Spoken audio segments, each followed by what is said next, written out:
Bonjour chers passionnés de sport automobile, j'espère que vous allez bien. Moi ça va super, écoutez. Aujourd'hui on se retrouve pour une nouvelle vidéo, on va parler de Ford. Parce que je sais pas si vous avez vu, mais Ford revient en endurance en 2027 dans la catégorie LMDH. Et donc voilà, aujourd'hui j'avais envie de vous refaire un peu toute l'histoire de Ford en endurance. Donc voilà, un bon petit programme aujourd'hui. Donc voilà, on va discuter un peu de tout ça. Juste avant, j'avais un petit truc à vous dire. Abonnez-vous. Voilà, parce que un peu plus de 10 abonnés en 3 vidéos. On est y part, comme diraient les gens.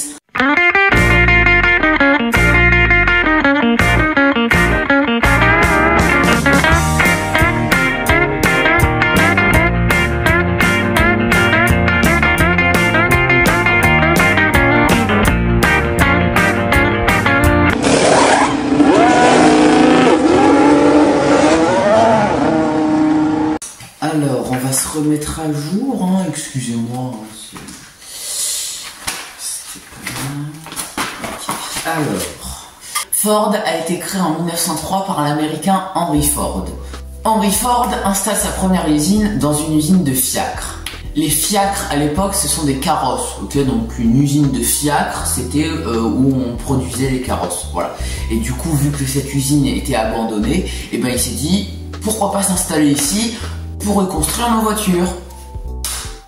Et Henry Ford, lui, il déborde d'idées, tu vois, c'est un putain de mec, tu vois. En 5 ans, il sort 19 modèles différents, ce qui est tout simplement énorme. La marque prend de l'ampleur au fil des années. Pendant la Première Guerre mondiale, Ford crée des sous-marins, des avions, des chars, des ambulances. En 1938, c'est le premier constructeur à vendre des voitures à moteur V8. Mais le sport automobile pour Ford, ça commence véritablement en 1960. La marque crée la Formule Ford.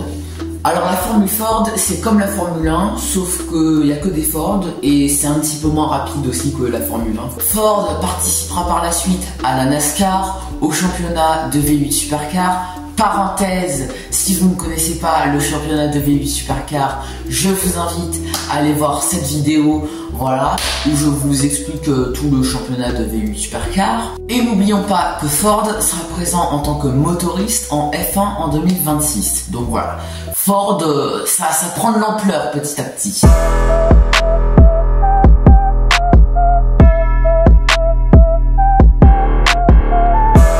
Il y a assez de lumière là. Alors c'est en 1963 que Ford participe pour la première fois en endurance, que en tant que motoriste. Et c'est d'ailleurs cette même année que Ford a essayé de racheter Ferrari. Ouais. C'était un échec. C'était un échec, j'ai jamais vu ça. Et en 1964, Ford étant un petit peu énervé, ils veulent battre Ferrari, tu vois, ils veulent faire la course contre Ferrari, ils veulent battre Ferrari. Et pour battre Ferrari, ils ont la mythique Ford GT 40.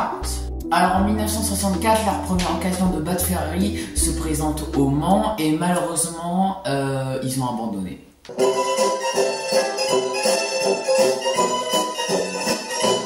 Mais c'est en 1966 qu'une véritable occasion se présente pour Ford.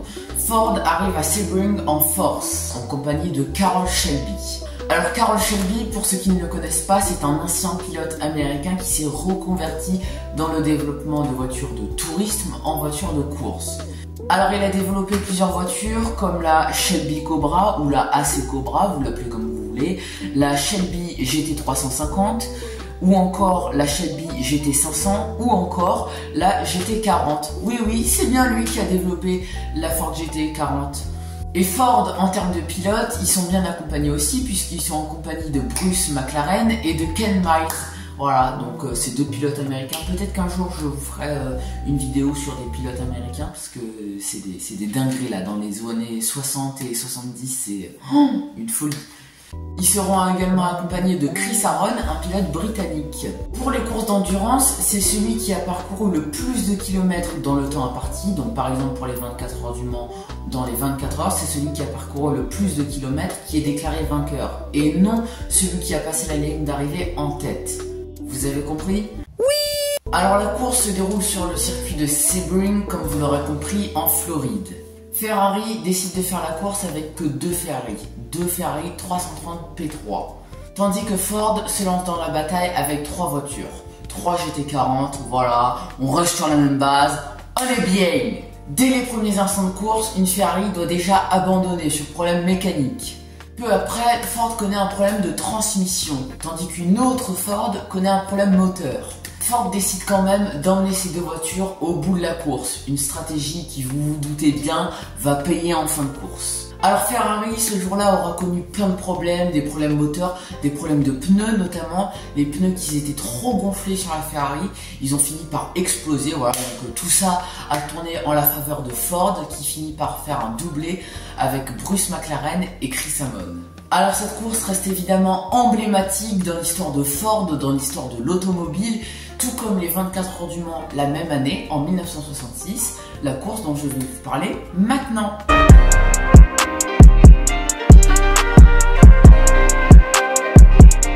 Alors petite parenthèse pour ceux qui ne le sauraient pas, il y a un film sur les 24 heures du Mans 1966, ça s'appelle Le Mans 66, donc voilà, n'hésitez pas à aller voir tout ça.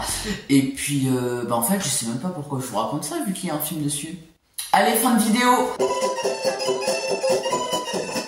Alors comme vous l'aurez compris, les 24 heures du Mans 1966 étaient une course incroyable, marquée par la bataille spectaculaire entre Ford et Ferrari. Mais à la fin de la course, c'est bien Ford qui était en tête, avec une Ford aux 3 premières positions.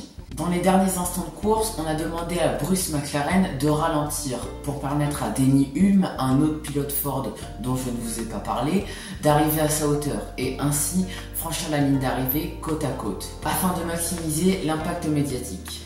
Jusqu'à là c'est bien clair pour vous, mais Denny Hulme, qui avait parcouru une bonne partie de la course en tête, en a profité. En effet, quand il est arrivé à la hauteur de son coéquipier Bruce McLaren, au lieu de ralentir pour franchir la ligne d'arrivée côte à côte, il a accéléré, ce qui lui a permis de franchir la ligne d'arrivée en tête. Moi je n'aime pas être grossier, mais là il faut employer le mot, c'est un con. Mais vu que Bruce McLaren avait parcouru un petit peu plus de kilomètres que Denny Hulme, et bien c'est lui qui au final est déclaré vainqueur, alors que Denny Hulme a passé la ligne d'arrivée en tête. Voilà la légende du Mans 66, c'est une dinguerie.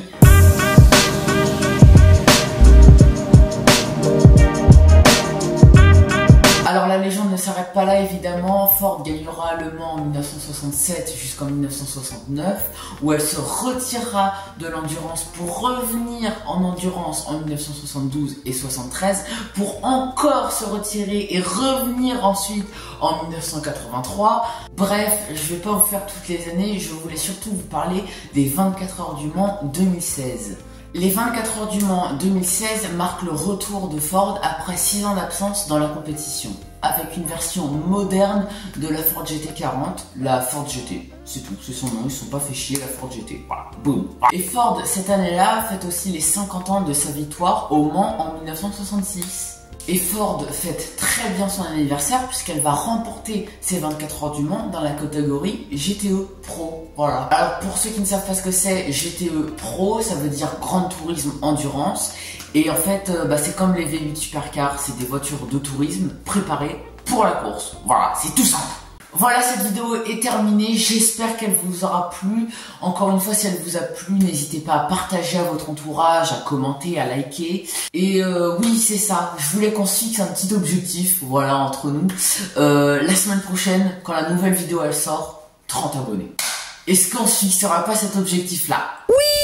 Allez, on est y part. Puis la semaine prochaine, soyez présents parce qu'il y a une grosse vidéo qui sort. Grosse dans le sens où ça va être incroyable ce que je vais vous raconter. Vous avez jamais vu ça de votre vie.